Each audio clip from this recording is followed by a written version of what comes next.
Hare Krishna. Those who boast that they can do anything can do nothing as they should. There are some people who are versatile. Whatever we tell, they are good at that. Of course, ultimately, nobody is good at everything. We all have our limitations. But still, some people may be good at many things. And that often makes it feel as if they are godlike. I can do anything.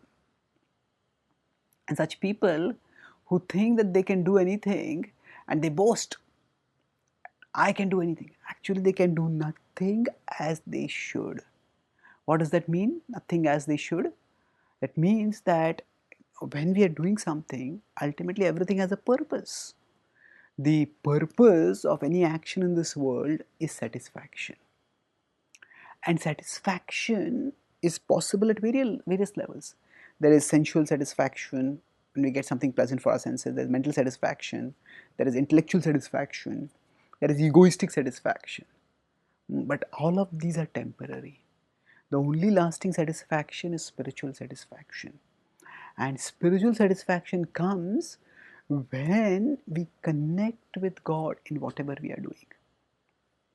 If you're not connecting with Him, if you're not doing something in a mood of service to Him, then no matter what we may do and how well we may do it, that will not give us satisfaction. There might be some feeling of euphoria that I did it, just see how great I am. But the resulting satisfaction will be fleeting. Now, when we are doing things just to show the world how good I can do things, and when we are proud, pride basically drags our consciousness outward so that we see who all are appreciating me, who all are recognizing what I'm doing.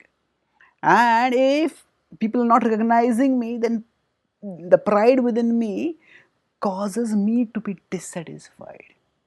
So, leave alone the perspective of spiritual growth, even from the point of view of satisfaction in the world. People who are always boastful, I can do everything, they may be able to do a lot of things, but they will not be satisfied, they'll never be satisfied. Krishna talks about this mentality, Ishvaro aham aham bhogi, siddho mambalvan sukhi, adhyo bijanva nasmi konyosti sadrisho maya, yakshe dasyami modishya ityajnana vimohitaha. So he talks about the mentality of the ungodly in 16.13, 14 and 15. I quoted 14 and 15, half part of 14. Ishvaro aham, I am the controller. Aham bhogi, I am the enjoy. Just see, I can do this, I can do that, I can enjoy. Siddho aham balwan sukhi. Just see how perfect I am. Siddha, I'm perfect. Balwan, how strong I am. Sukhi, this way I'm joyful. But the problem with this mentality is, itti ajnana vimohitaha. Such people are deluded by ignorance.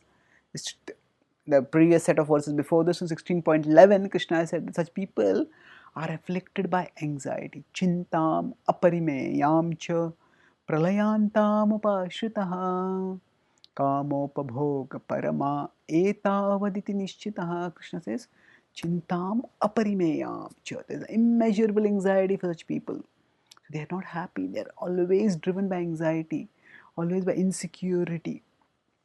And thus, they may do a lot, but they don't get much satisfaction by it. In fact, they get constant dissatisfaction.